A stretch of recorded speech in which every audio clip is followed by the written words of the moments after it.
Bonjour à tous et bienvenue dans cette nouvelle vidéo où je vais vous présenter comment faire une attaque man in the middle avec une usurpation de l'adresse MAC ou ce qu'on appelle également un ARP spoof ou un ARP poisoning dans le logiciel Packet Tracer.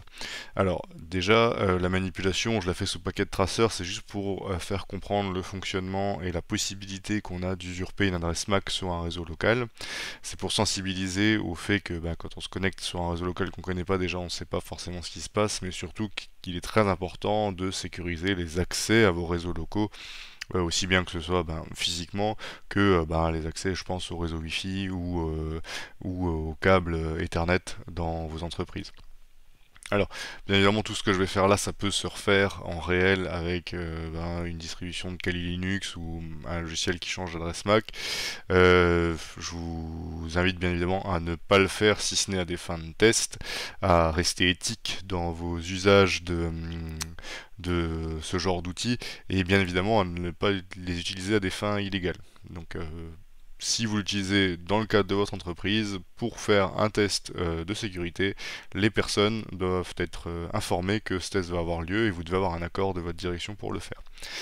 Donc bien évidemment à manier avec précaution et à utiliser dans un cadre légal. Alors, dans ma simulation Packet Tracer, j'ai essayé de simuler un petit réseau, un tout petit réseau. Le but c'est vraiment juste de comprendre la manip, où j'ai un PC client juste ici, qui sera donc en 192.168.1.1 et qui a l'adresse MAC que j'ai écrit juste en dessous. C'est celle-ci qui finit par 516A. J'ai connecté cet ordinateur au switch. On va estimer que c'est le switch principal de l'entreprise. Au bout de ce switch, on a un routeur qui fait le lien avec un autre réseau de l'entreprise où se trouve un serveur web. Donc, si je résume, l'entreprise à la base, elle se limiterait, en tout cas, elle aurait ça dans ce réseau, cet ordinateur client, le routeur, un switch qui interconnecte un serveur web de l'autre côté du routeur. Alors vous pouvez très bien imaginer que ce routeur, dans la réalité, c'est votre passerelle pour aller sur Internet par exemple, et que le serveur web, c'est un serveur web qui se trouve sur Internet. Donc on va simuler ensemble simplement un accès du PC client au serveur web, voir que ça fonctionne, et ensuite on va estimer qu'on a un PC attaquant juste ici, en 1.2 avec cette adresse MAC qui a réussi à se connecter au réseau. Alors, soit il a pris une prise réseau de libre, une prise murale libre de votre entreprise et il s'y est connecté et il a un accès, soit il a réussi à craquer la clé du Wi-Fi, soit c'est carrément une machine infectée par un exploit. Donc ça, voilà, il y a plusieurs possibilités. Avoir accès au réseau local d'une entreprise, ça se fait de plein de manières différentes malheureusement. Donc on va estimer que le gain de l'accès, que l'accès initial a été fait. On va faire la deuxième attaque maintenant qui consiste à intercepter les communications. Donc mon PC attaquant, ce qu'il va faire, il va tout simplement usurper l'adresse MAC de la passerelle.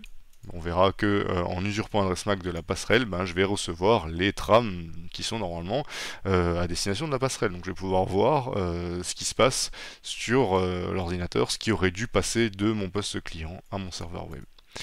Alors, première chose à faire, je vais vous montrer que tout fonctionne. Je vais simplement aller sur le PC client, ouvrir une invite de commande et faire un simple ping vers mon routeur.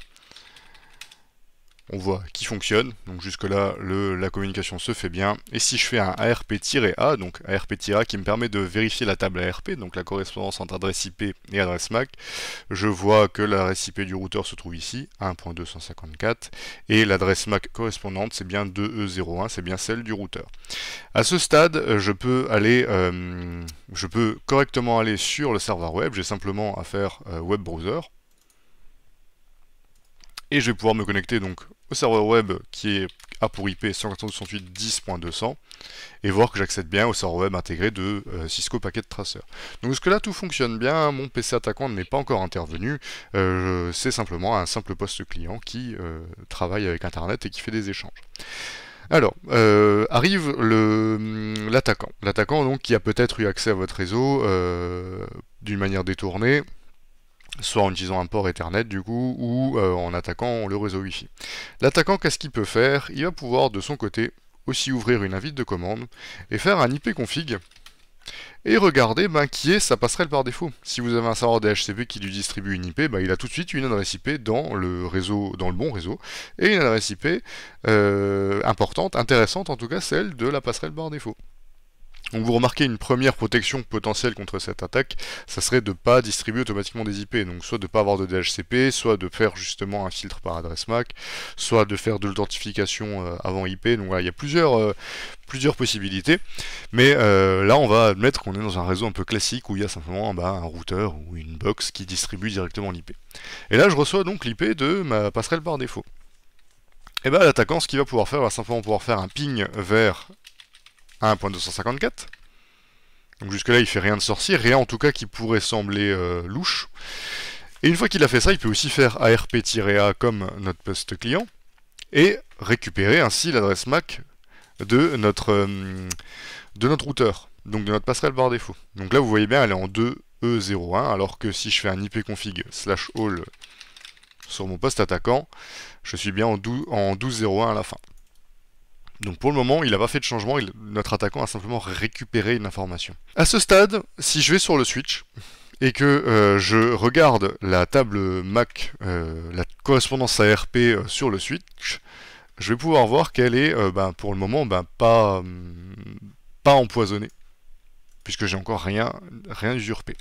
Donc je vais faire show MAC address table dynamique, et je fais entrer, et là je vais pouvoir voir le switch, lui il connaît tout le monde à partir de là, puisque le but du switch c'est de transmettre les trames au bon endroit, hein, donc le switch lui il connaît quelle adresse MAC il a sur quel port, hein, il fonctionne au niveau 2, couche 2, et dans la couche 2, son objectif à lui c'est de connaître l'adresse MAC et le port de connexion.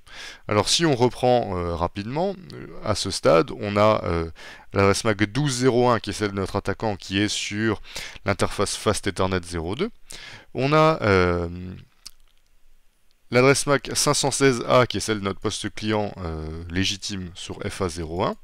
Et enfin l'adresse MAC de notre routeur qui est sur FA03. Et nous notre but en tant qu'attaquant maintenant ça va être de récupérer l'adresse MAC ici, et de faire croire au switch qu'il faut envoyer les paquets normalement destinés au routeur, plus sur FA03, mais à la place sur FA02. Ça, vous voyez que ça, vous allez voir que ça se fait assez facilement. Si je retourne en tant qu'attaquant, j'ai récupéré l'adresse MAC tout à l'heure. J'ai fait un ARP-A, j'ai récupéré l'adresse MAC. Donc là, je vais la copier-coller. Je vais aller la changer directement ici sur le logiciel Packet Tracer, mais dans la réalité, on peut le faire soit avec un Kali Linux, soit avec un Mac Changer. Je vais simplement aller dans Fast Ethernet. Je vais copier la nouvelle adresse MAC. Et je vais retourner sur l'invite de commande.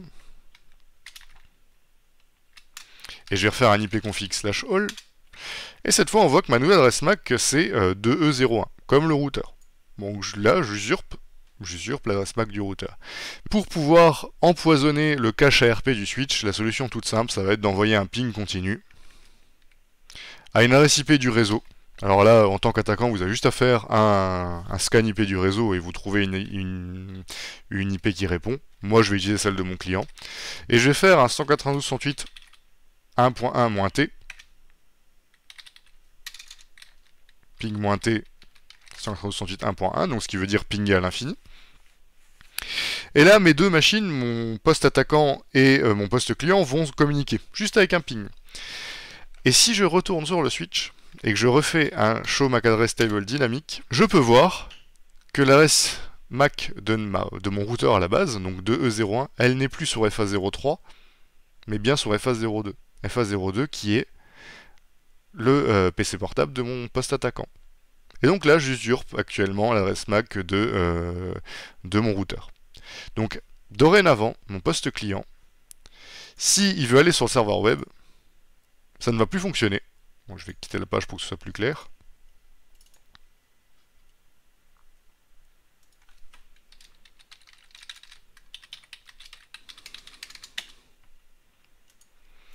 Vous voyez, là, ça ne répond plus. Et si sur mon poste attaquant, je vais simplement regarder, j'installe un Wireshark ou n'importe quel sniffer, là j'ai mis un sniffer matériel juste pour vous montrer, et bien je vois que je reçois tous les paquets. Si je récupère un paquet TCP juste ici, je vois qu'à la base, ce paquet avait pour source 192.168.1.1, donc mon poste client, pour destination 10.200, mon serveur web, et du coup, c'est bien mon poste attaquant qui l'a reçu. Alors là, je fais un simple test, donc j'ai pas forcément de données dans ce paquet. Hein. Donc il y a rien, je fais rien passer dans ces paquets TCP, donc j'ai pas de données particulières.